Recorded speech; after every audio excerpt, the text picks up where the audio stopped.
Om Namo Bhagavate Vasudevaya. Om Namo Bhagavate Vasudevaya. Narayanam Namaskrityam Naram Chaiva Narottam Devim Saraswatim Vyasam Tado Jayante. Ashtaprayeshu Bhadreshu Nityam Bhagavata Sevaya Bhagavate Uttama Sloke Bhaktir Bhavati Naistiki Mukam Karoti Vachalam Bhangum Rangeti Girim Yatrupatam Vande Shri Gurun Dinatarinam Paramananda Madhava Shri Chaitanya Ishvara Hari Om Tat Sat Krishnaya Vasudevaya Devaki Nandanaya Cha Nanda Gopakumaraya Govindaya Namo. So continuation of our Bhagavad Gita as it is by A.C. Bhaktivedanta Swami Srila Prabhupada. We have already seen up to chapter 1 and sloka 1 to 5. Now we are going to discuss about sloka first chapter, sloka number 6 and 7, and also how Dhritarashtra came into the picture of Kurukshetra. So that is little we'll go little back, so that how this war has started and how Dhritarashtra came into the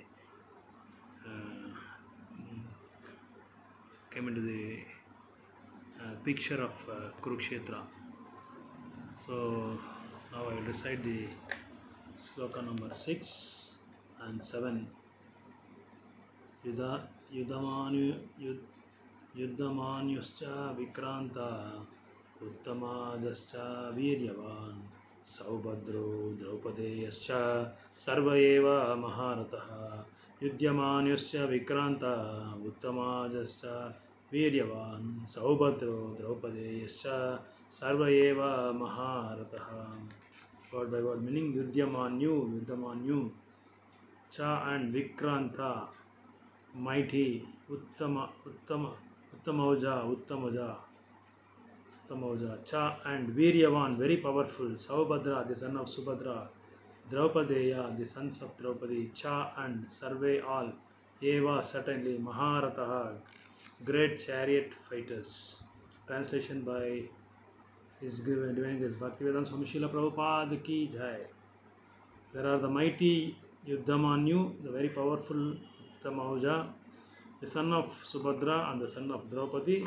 All these warriors are great chariot fighters. 7th verse. Asmakam tu vishistaye tan niboda dvijottama nayaka mama sainasya samagnartam tam bravimate. Asmakam tu vishistaye tan niboda dvijottama nayaka mama shainasya samagnartam tan bravimate. Asmakam tu vishistaye asmakam tu vishistaye tan niboda dvijottama nayaka mama shainasya samagnartam tan bravimate.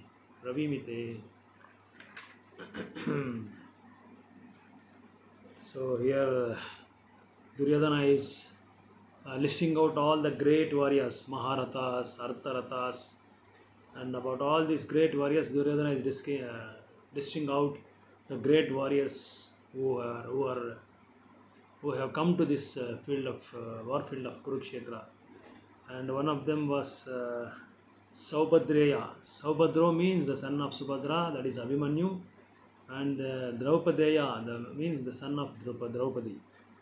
So like this, so many warriors from different places, they have gathered in the war field of Kurukshetra, because in Kurukshetra we know there are 64 crores of people have been killed. It is a great Dharma Yuddha, it is called. It is called great Dharma Yuddha. So Abhimanyu was that time only very 16 years old. So he was surrounded by 6-7 great commander-in-chief like Bhishma, Drona, Karna, and other great warriors.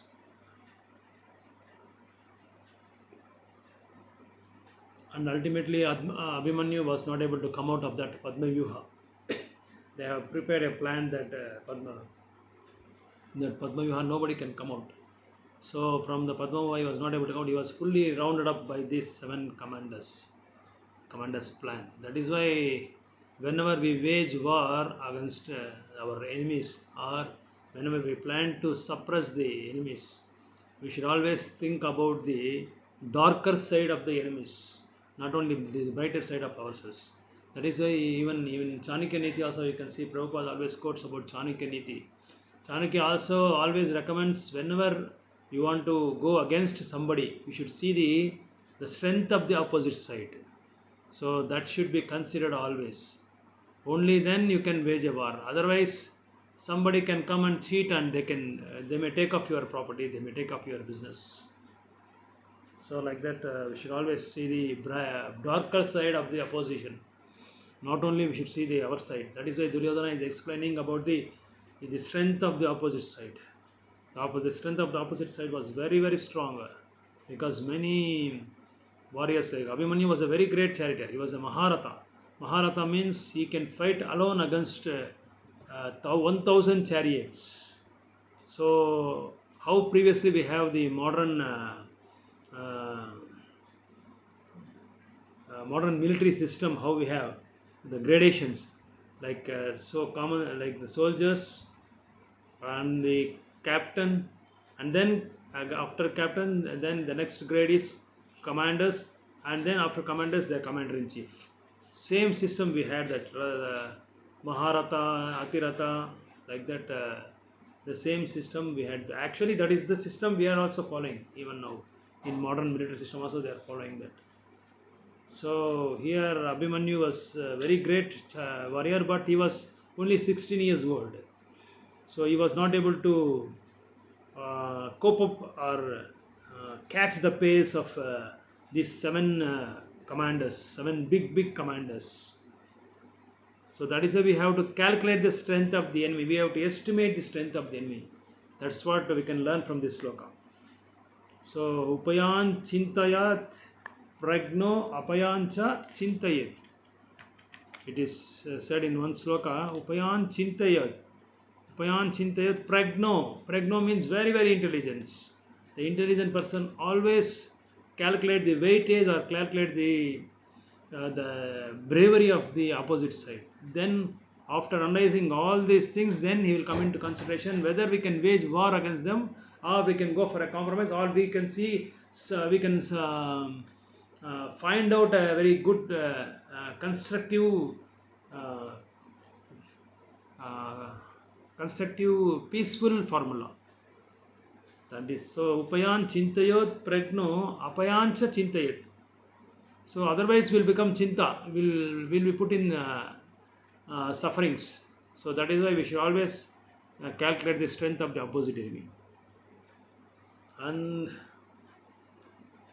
the opposite side, he was explaining that the Duryodhana was not at all considering or focusing on his army, how strong his army is, and how strong great warriors are, how great commander in chief were there in his army. He was not at all worried about that.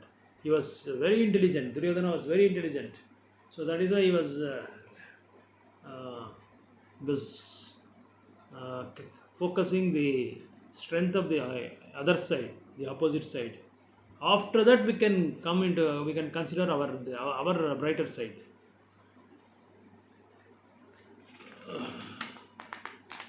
In next sloka, asmakam tu vishistaye tan niboda dvijottama nayaka mama sainasya samagnatam tan bravimite. So Duryodhana was Krishna tried in so many different ways to pacify Duryodhana, so that the war should not occur, because the Vaishnavas and Vaishnava and Vishnu, Vaishnavas are generally non-violent, but when time comes, when there is a need, to satisfy Krishna, when there is a need to serve Krishna, then definitely we have to wage a war. So generally, the Vaishnavas prefer not to wage war or not to bring any havoc to the society. That's not their nature, that's not their propensity, that's not their concept at all. But when there is a need, when Krishna says, see in Kurukshetra also, Arjuna was non-violent, he was a Vaishnava. But when Krishna instructed this Bhagavad Gita to him in 18 days, then Arjuna said, yes, I have to fight for the sake of Krishna, not for the sake of name and fame, not to get a name for me. Or I don't want to become very renowned or famous, or the whole world should praise me, should glorify me. And I don't want any glorious scene like that. But I want to satisfy Krishna. Finally he said, I will surrender to you. Whatever you say, Karishne vachanam ta. Whatever the word you say, I will just follow it. I don't have any argument. So Arjuna came to that conclusion. Even there are two stories. One in Ramayana, Rama and Ravana. In Kurukshetra, Krishna and Arjuna. Rama and Ravana, and Krishna, Duryodhana, Krishna and Duryodhana. Pandavas and Kauravas, and Krishna and Kauravas, whatever you can say, Krishna and Kauravas. In Ramayana, Rama killed Ravana. In Mahabharata also, Krishna made Arjuna to kill the Kauravas, made Pandavas to kill Kauravas. So generally, Kshatriya's duty is to, according to Varnashrama Dharma, Kshatriyas have to fight and rule the country and give protection to the country. That is the duty of Kshatriya. That is the Dharma of Kshatriya. But Brahmanas are not like that. Brahmanas are Patana Patana Yajana Yajana Gnana Pratigno. That is the duty of Brahmanas. They have to study the Vedas, understand Vedas, and distribute the Vedas to other common people, to all the other Varnas. That is the main duty of Brahmanas. Brahmana can accept the donations, accept the charities, but Kshatriya and the mercantile class, the businessman, Vaishya cannot accept the charities because they have to earn their own livelihood. That is why Krishna asked finally with Duryodhana, you just give me 5 villages, because the 5 Pandavas are 5 Kshatriyas. They cannot go and beg. Because they have to rule, they have to get their livelihood. So Krishna was so humble, so benevolent, so compassionate. He asked Duryodhana to give just 5 villages so that 5 Pandavas can rule each village. And you know what Duryodhana said? Suchagra. Suchagra means the point of the needle. Even the land which occupies the point of a needle, I will not give it to them. So actually in this Kurukshetra, Duryodhana was not at all a villain. The real villain is Dhritarashtra. Because Dhritarashtra had a very long-lasting desire to make his son the king of Hastinapur. Because he didn't had that opportunity. And we also know how Dhritarashtra has come into this picture. Most of us will be knowing it, but still I will inform whoever watching this video or following this, they can understand if they are very neophytes, if they are not understood. Once what happened, there was a person called Dushyanta and Shakuntala. For both have begot a son called Bharata Maharaj. And from Bharata Maharaj Vamsha, Kuru has come. The king Kuru has come. And how this place is called Kurukshetra, because of it was ruled by the king Kuru. And from the Kuru Vamsha, the king Kuru, Santana Maharaj also has come. So Santana Maharaj, the Santana Maharaj is not an ordinary person. They are all from higher planets. So Santana Maharaj also called Bhishmaka. His previous birth is called Mahabhishaka. So when he toured Indraloka, the Swargaloka, he was having a common conversation with Indra. That time Ganga also has come. Ganga Mata has also come, and Ganga Mata was so beautiful. As you know, this Ganga Mata and Santana Maharaj, they are not at all ordinary persons. They are very special persons, and they are from the higher planets. So whenever they want, they come to higher planets and they can come back. But once, what happened? You know, uh, when Santana Maharaj was having a conversation with Indra, the same time Ganga Mata also visited the same place, and Ganga Mata was so beautiful, so charming, and immediately Santana Maharaj eyes fallen at he visioned Ganga Devi, and he has become so attracted to her, and he was captivated by her. And this particular scene was observed by Brahma. So Brahma thought, in this so many devatas are there, but these two are creating a very disturbing scene. So Brahma cursed both of them to go to Bhumandala. So when both of them were cursed, Santana Maharaj was happened to go to Bhumandala, and Ganga Mata was also happened to go to Bhumandala. Simultaneously, we can see another story also connected with that. In higher planets, there are different types of Gandharvas, Devatas, Kinnaras, and so many different categories of people are there. Different Devatas are there. There are also eight Vasus are there. Among 8 Vasus, there one Vasu is called Prabhasta. I think this 8 Vasus, once they went to Vasishtha Muni ashram. So Vasishtha Muni was having a Kamadhenu in his ashram, in which Kamadhenu can give all types of benedictions, whatever we ask. So they came to know about this information, and there are 8 Vasus who went there to Vasishtha Muni's ashram. The 8th Vasu was called Prabhas, and that Prabhas' wife told her husband, somehow or other we have to steal that Kamadhenu, and we have to take this Kamadhenu to our house. She had that very lusty desire about her. She had that very wrong desire. So that too from a sagely person, from a sage and Vasishtha, we are not supposed to steal anything. We are not supposed to lie anything. We should be very, very honest. So what happened?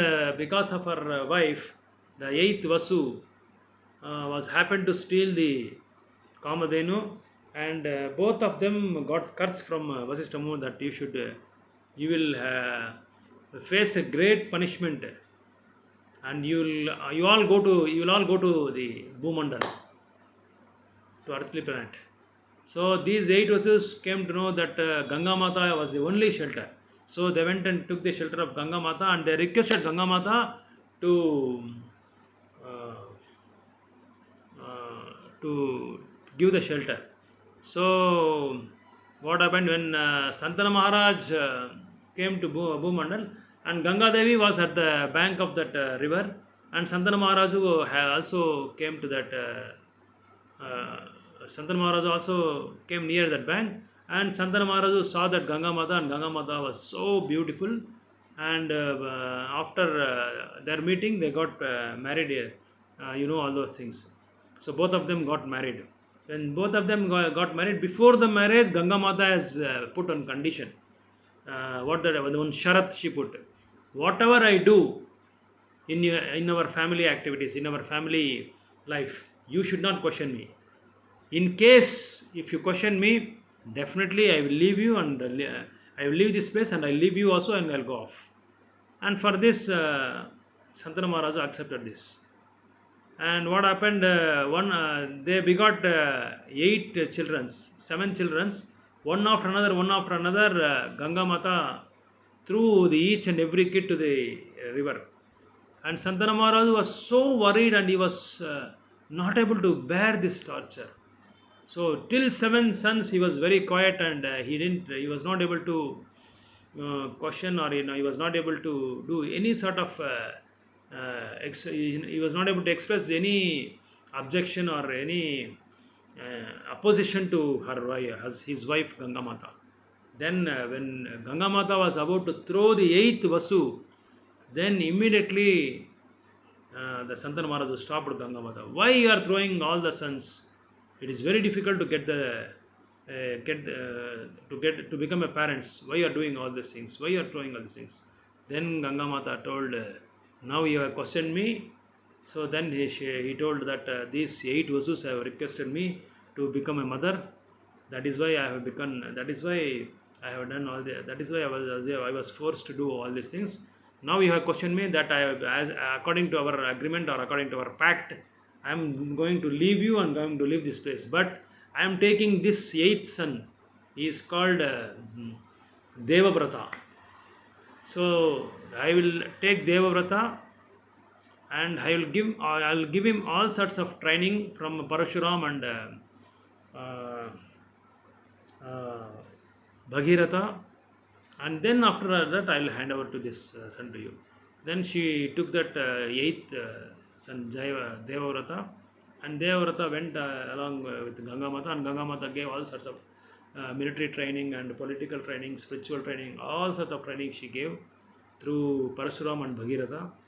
And then Devavrata came back to Santana Maharaj.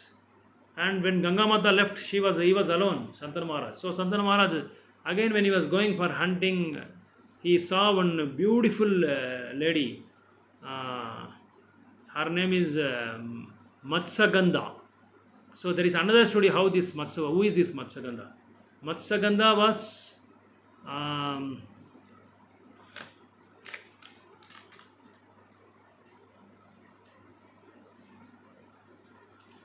so this Matsagandha, I think she was the daughter of a fisherman, and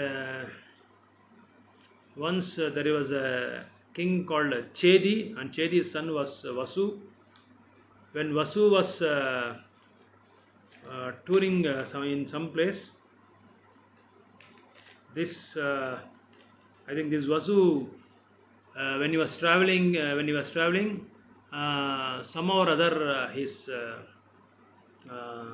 Virium has got fell down, and he took that Virium, and that time the eagle was also flying at the same time, and when he called out the eagle, and he took that Virium in one leaf and he gave it to that eagle.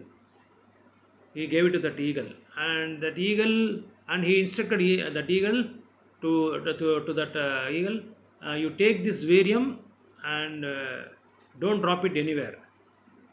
So then the eagle took that Virium. When she was flying and carrying with that Virium, another eagle came, and both started fighting. That time this Virium fell down in the mouth of one fish in the river, and that fish, she begot two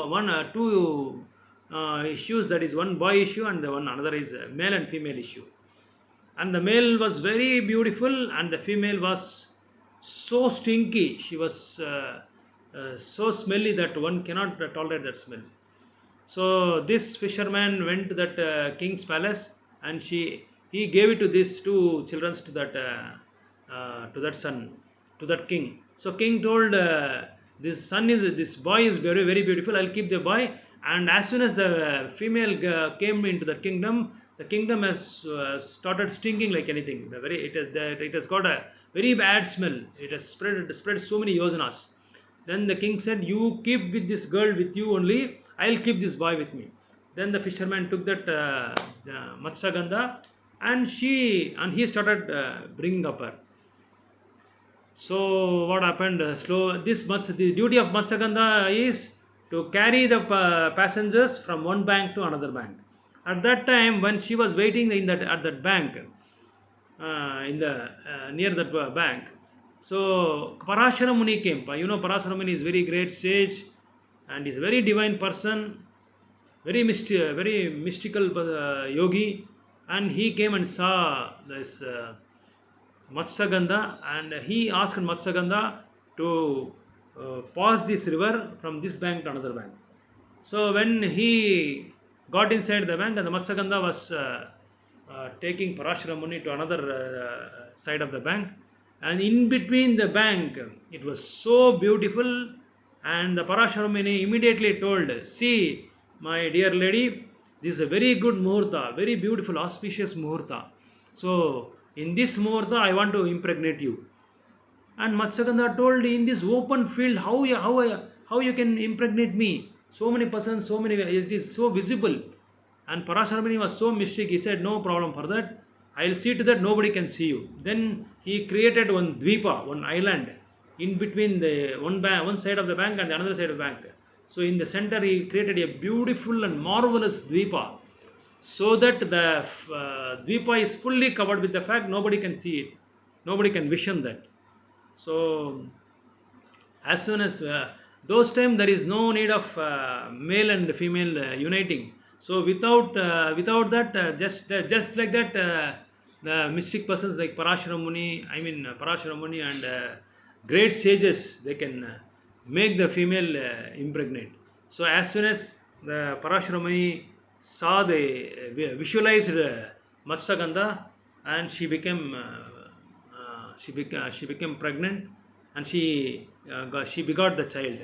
And why? Because Parashara Muni want to get the child, because there is in this auspicious great Murta, there is a great sage who is very pragna, who is very intelligent. There is no intelligent person like this boy in the whole universe. He is going to appear. That is why I want to do this. Then the Matsagandha begot a great great saintly person is called Vyasadev, Vedavyas. So he is named Krishna Dvaipayana, because he is incarnation of he is a literary incarnation of Krishna. And why the name came Dvaipayana? Because he appeared in the middle of the river, and in the place of a dvipa, that is called Krishna Dvaipayana. So that is why another name of Veda Vyasa is Dvaipayana. It is also mentioned in so many Bhagavad Gita as it is books, and in Srimad Bhagavatam also. So that's how Vyasamuni appeared. And when Vedavyas appeared, immediately he left the place, and he went for meditation. Immediately he went for the devotion services. He was meditating on Krishna. He was chanting the holy names of Krishna. He was meditating the form of the Lord. And he went. He was undergoing so many ashrays. Then Parashara Muni's job was over. He said, "My dear wife, I am going to leave this place, and now that my job is over, it is your duty to take care of your son." Then there was no. Then he went off. Parashara Muni went off. That time Satyavrata was alone. He was not having any wife.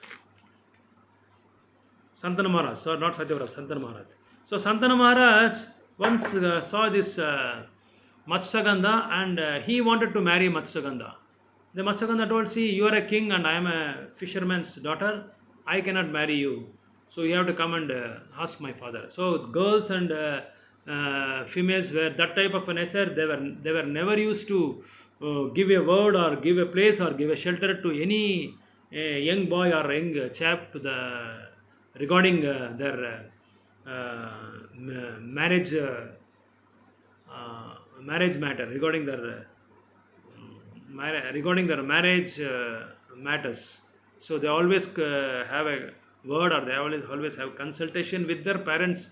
After that only, that is the real procedure. That is the Vedic procedure.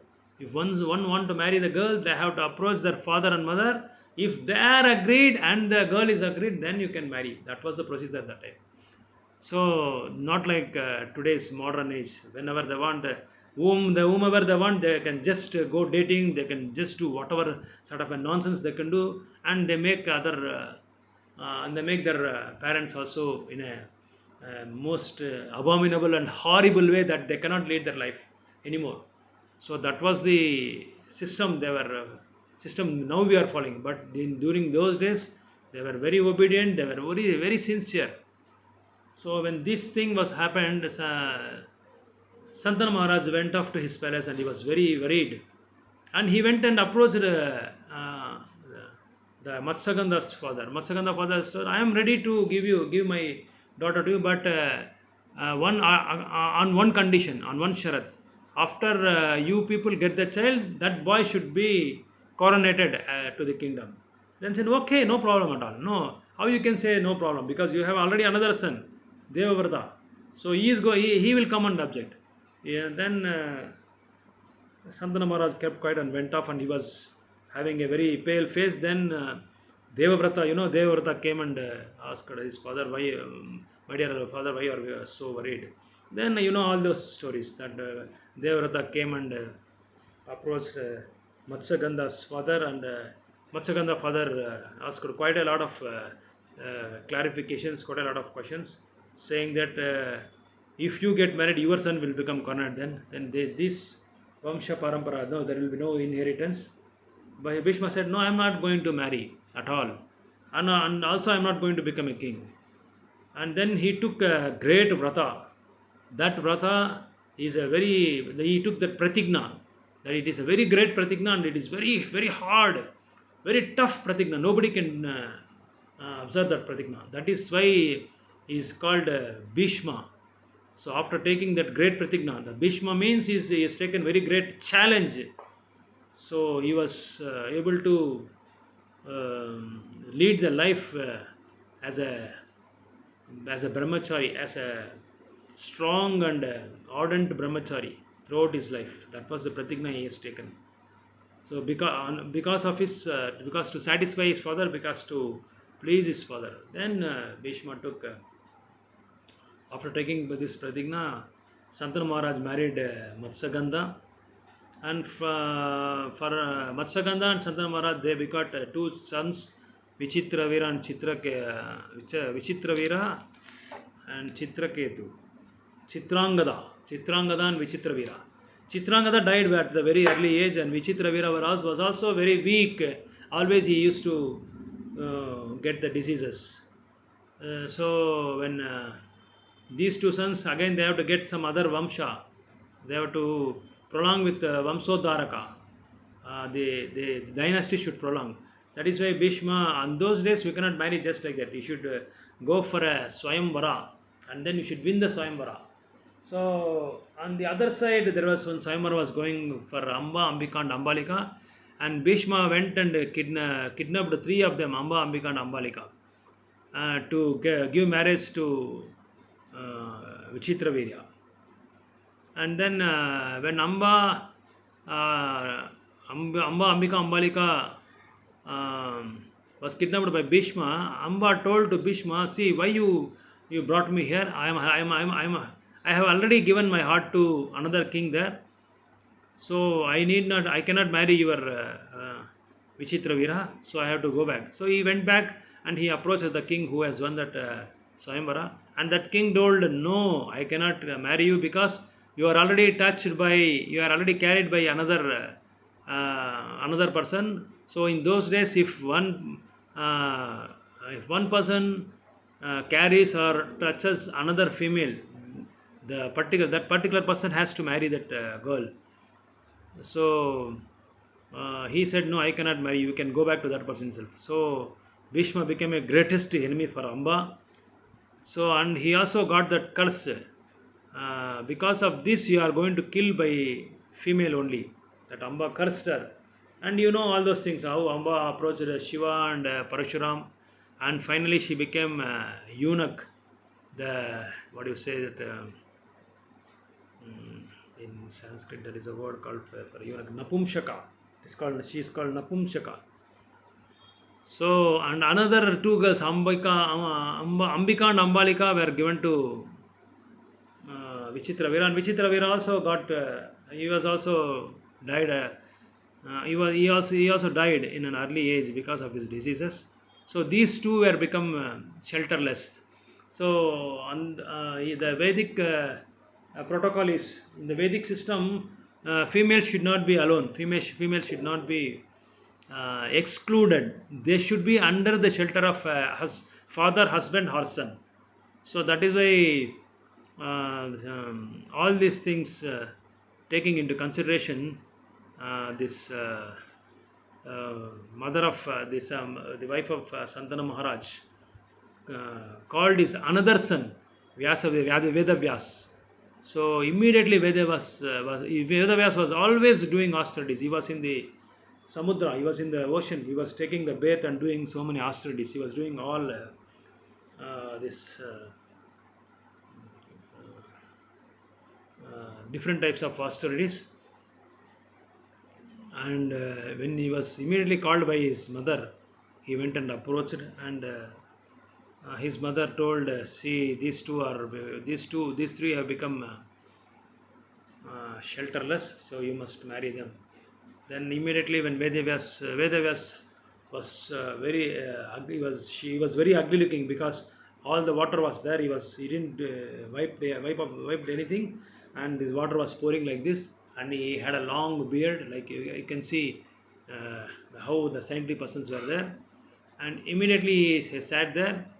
So there is no need of uniting that time, because immediately as soon as they see the girl or female, immediately they will get impregnated.